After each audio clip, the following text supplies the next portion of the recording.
Welcome to the Eric T Conversation. I'm Eric T. Well, today's a quick observation. And, I just had my birthday a few days ago, and you get a lot of happy birthdays. And I try to say happy birthday back to people on Facebook. Yeah, that's when you get them. You get them on Facebook. And I'm not active on Facebook all the time, but I do post, kind of infrequently just to let people know I'm still alive. And, I'm doing this show now. So I do post a little bit on there to try to get people, to watch the show. But, it was my birthday, so I got a lot of happy birthdays, and I try to physically give you a thank you. I just don't want to do the old thumbs up, a like on it or heart. I try to actually give you a thank you. And sometimes, it depends how popular you are that year. It may be pretty overwhelming having to thank everybody for your happy birthday, but I try to do it. So if I missed anybody, I apologize. I'll get you next year. But the funny thing I see when people start doing their happy birthdays is they say, instead of sending a gift, please make a donation to this charity. I'm like, make a donation to a charity? I wasn't going to give you a present to begin with, let alone want to make a donation to a charity I don't even know nothing about. Now I get it. When you die, people like, funerals, they say, look, in lieu of flowers, please make a donation in so-and-so's honor. Who really does that? I want to click a comment on the bottom. Who actually makes the donation when somebody requests them to make a donation? Who really follows through with that? I've never followed through with that. Maybe I'm a horrible person. I've never followed through with a donation that someone wants me to do in lieu of flowers. I don't get the flowers either. I certainly don't make the donation. So does that make me a bad person or not? I don't know. Anyway, that's my observation of the day.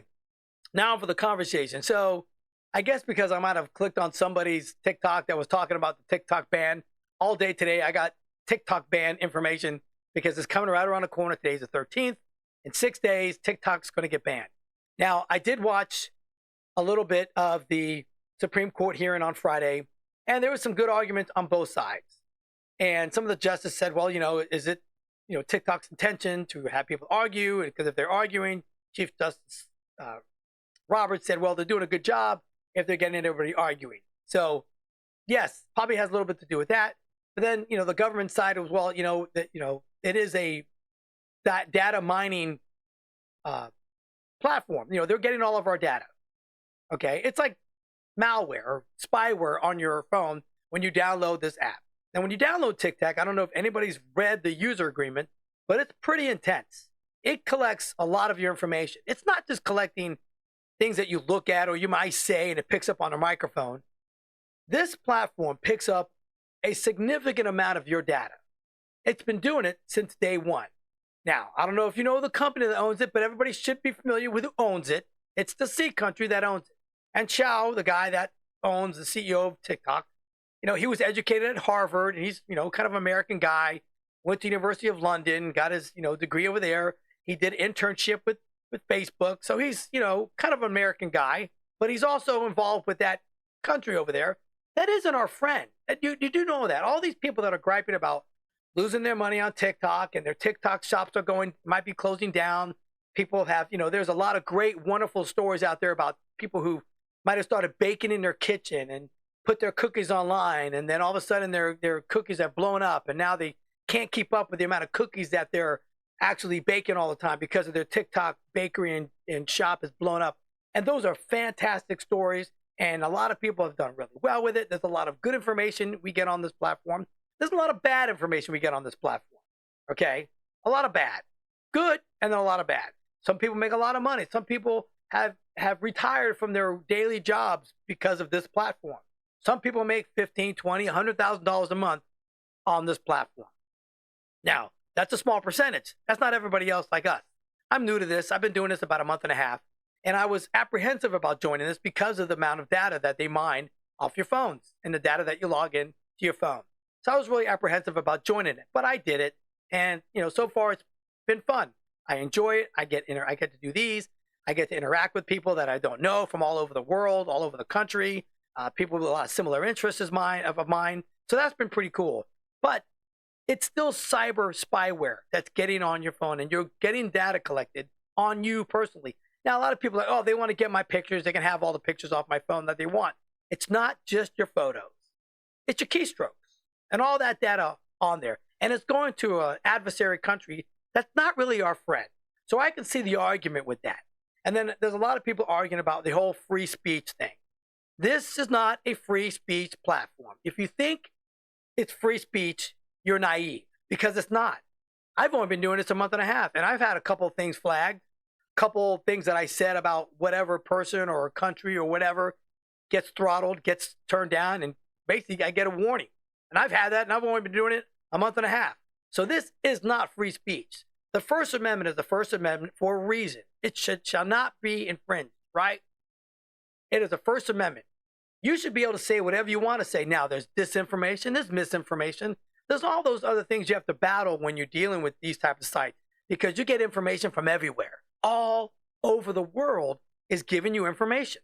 We got people in different countries that don't really like us a whole lot that are sitting on TikTok or sitting on Instagram or sitting on Snapchat, all these other formats that you can get communications with, and they're just hitting you up, okay? They're just hitting you up, or they're fake accounts that are interacting with you, giving you misinformation, giving you wrong, giving you lies. Misinformation is just lies. We just call it what it is. But the problem is, okay, is that you have to deal with that too. That's freedom of speech. Whether they like it or not, or somebody says something that you don't like or agree on, so what? Freedom of speech protects the speech that you don't like, plain and simple. It's not here to protect your feelings. It's here to protect what comes out of your mouth or what you write down. That's what freedom of speech is. So if you're fighting saying, well, this platform is freedom of speech and America should be freedom of speech and the politicians don't want to take that away from us, no. This is not a freedom of speech format. This is a format that speech can speak free-ish, but it's not free speech. You get throttled, and a lot of people out there know exactly what I'm talking about, okay? So if you want to have the argument of free speech, I don't agree with you at all about that, because this is not. There are other platforms that are, or about 98% of it is, but they're not. This one definitely is not. So quit using that argument, because you don't really know what free speech is if you're saying this is a free speech platform, because it is not. Now, here's the other caveat. The country that owns this site, they have their own sister TikTok, okay? The platform is very similar to this. It's called Dusha, from over the sea country, right? Now, just so you're aware, that country does not get the information that we get. They are highly regulated. Their information is highly strict on what they allow those people and those users to get. They don't get all the weird shit that we do. They don't. They don't get the different color hairs, the different weird people. They don't get the people doing the weird dances or crashing into trees. They don't get all that weird stuff that we do. They allow us to have it all day long. The algorithm projects that to us. What they get over there, this is a fact. You can look it up. This is true. They get like people winning science contests and doing, good deeds and getting education and, clean formats and clean, type of interaction with other individuals. They're not getting the smut that we get. It's like the Wild West over here in the United States. And the politicians that win against this site saw that, and they see what it's doing to the youth. It is. It's disrupting a lot of youth. And if you don't realize that, you're naive as well, because this platform is designed for entertainment. Very successful people use it, but it also destroys some fibers of reality. And it has done that. And if you don't agree with that, then I'm sorry. That's my opinion. And from what I've seen, it actually has. Now, the good news is Kevin O'Leary and Frank McCourt are partners, and they're trying to buy TikTok for $20 billion. It's not $300 billion, it's $20 billion. They're trying to buy it. They were competing against each other, competitive bids, and then they teamed up and said it was a good idea. Now, the only thing they're not going to get when they purchase TikTok is the algorithm, is the For You algorithm. They won't be able to get that if they are, in fact, successful in purchasing TikTok. Now, what the For You algorithm is like when you upload a video or something like that, or some content, it goes out to a couple hundred people. And that formula likes to generate interaction with your upload of your video. So what it does is it tests it out. Is it getting likes? Are people interacting with it? Are people commenting on it? Are people sharing it? Are people saving it? And as the more people that interact with it, it starts going out to more people and more people and more people. And that's how some videos go viral, when maybe you have a small following like I have. And those videos go viral on a small amount of people. Now, there are some people out there that have 1 million, 3 million, 10 million followers. So pretty much every video they get kind of goes viral because of the amount of people they have. But the good thing about TikTok with the format and the algorithm is that when you post something, you may have 5 people following you. But if whatever you put on there becomes popular and it starts getting traction, it could very well go viral. So it's a lot better than some of these other platforms like Instagram and some of those other ones that are even X. And I love X for the freedom of speech. But man, I post things on there all the time. It just doesn't get any traction. TikTok is really successful at that. And that's the algorithm that Kevin O'Leary will not be able to get.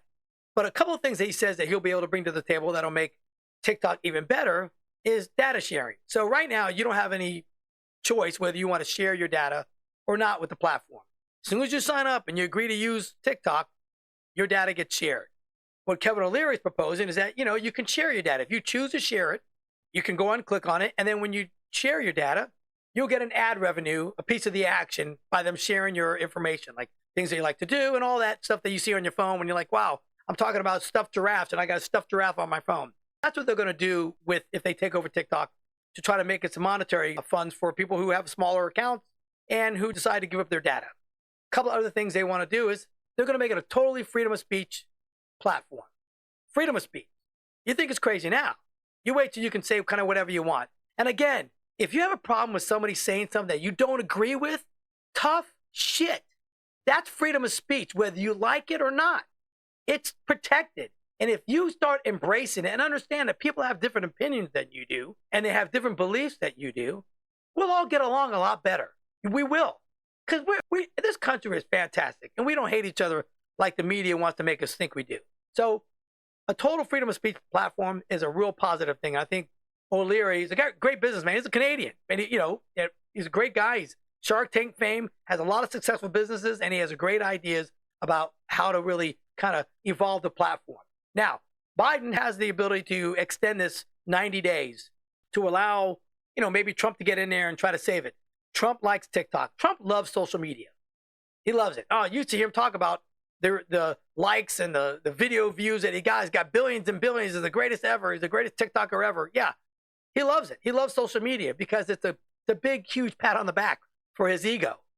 So he likes it. So he's going to try to save it if he gets in there. So the 19th, it's probably going to get shut down. And I believe it's going to get shut down. If it doesn't, I'd be very shocked, because Show doesn't want to sell the platform. Okay.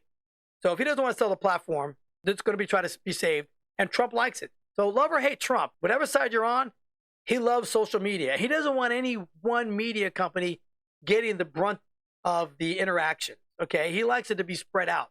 And getting rid of TikTok is going to make that go to, maybe Meta gets more, than they should, or maybe X gets more than they should. It's a nice, even distribution. So be paying attention to that. I think Trump's going to get in there, and he's probably going to save it. So hopefully Biden will give it a 90-day extension. We shall see, man. We shall see. The government, they don't like it. And I get they have valid points on that. And I totally understand why. Okay? You're giving up a lot of information that you probably don't realize you're giving up.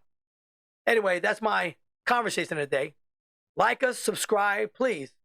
Pass it to a friend. If you like it, let me know. I really appreciate it.